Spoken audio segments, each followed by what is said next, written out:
दुपहिया वाहन दुर्घटनाओं पर लगाम कसने के लिए केरल सरकार ने एक अभूतपूर्व फैसला किया है। केरल सरकार ने पहल करते हुए 1 अगस्त से बिना हेलमेट वाहन चालकों को पेट्रोल देने की मनाही कर दी है।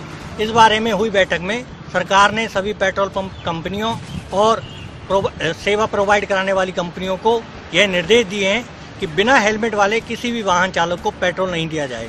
सरकार इस बात को लेकर गंभीर है कि केरल में जिस तरीके से दुपहिया वाहन दुर्घटनाएं बढ़ रही हैं, उसमें 58% मौतें बिना हेलमेट के कारण हुई हैं। देश के पूर्वोत्तर राज्य मिजोरम में फैले स्वाइन रोग पर काफी हद तक काबू पा लिया गया है। वहीं त्रिपुरा में स्वाइन रोग के मद्देनजर सीमावर्ती क्षेत्रों और सरकारी फार्मों में अलर्ट जारी किया गया है। इस रोग की गंभीरता का अंदाजा इसी बात से लगाया जा सकता है कि पिछले मार्च महीने से जून के अंतिम सप्ताह तक करीब 6,500 सूअरों को मारा जा चुका है।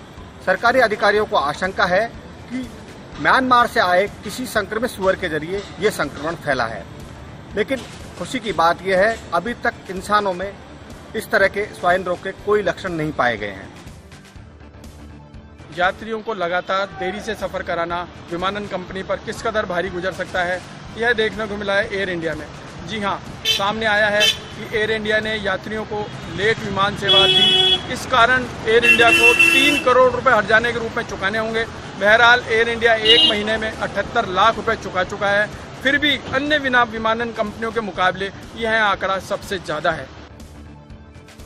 देश में देशी और विदेशी पर्यटकों के आंकड़े में भले ही बढ़ोतरी होती रहे, लेकिन राजस्थान अपनी परफॉर्मेंस को सुधारने में कामयाब नहीं हो पा रहा है। पिछले 2 सालों के आंकड़ों को देखा जाए तो राजस्थान पूरे देश में 9वें और 10वें पायदान पर चल रहा है। हाल ही में केंद्र सरकार के पर्यटन मंत्रालय की ओर से जारी सूची में तमिलनाडु एक बार फिर पहले स्थान पर रहा है। वहाँ पर देशी और विदेशी पर्यटक दोनों ही भरपूर मात्रा में पहुंचे। वहीं राजस्थान देशी पर्यटकों के मामले में 9वें और विदेशी पर्यटकों के मामले में 10वें स्थान पर रहा है।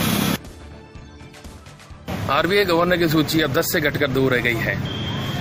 सरकार ने आज 2 नामों पर पुख्ता मोहर लगा दी है, जिसमें पहला नाम पूर्व गवर्नर सुधीर गोकर्ण का और दूसरा राकेश मोहन का। अब सरकार इन्हीं 2 नामों पर से एक को फाइनल करेगी गवर्नर के लिए। 15 जुलाई को पीएम जो है जेडी साथ बैठक लेंगे और उसमें ये तय हो जाएगा कि 4 सितंबर को जब राजा रिटायर होंगे तो उसके बाद कुर्सी कौन संभाले।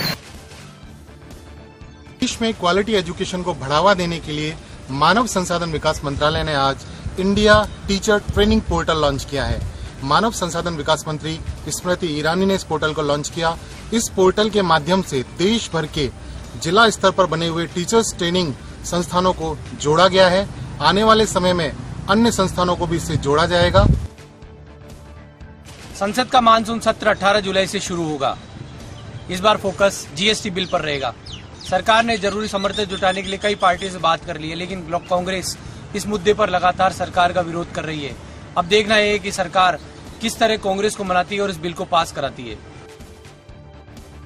22 ओलंपिक पदक अपने नाम करने वाले अमेरिकी तैराक माइकल फेलिप्स 5वीं बार ओलंपिक खेलेंगे। यूएस तैराकी टाइम ट्रायल में उन्होंने 5वीं बार ओलंपिक के लिए क्वालिफाई किया। 200 मीटर बटरफ्लाई स्पर्धा में उन्होंने 54.84 सेकंड का समय निकाला। ट्रायल के दौरान उनकी पत्नी निकोल और उनका बेटा भी मौजूद था। आपको बता दें, फेलिप्स आज ही 31 साल के हुए हैं और उन्होंने 15 साल की उम्र में अपना पहला ओलंपिक खेला था।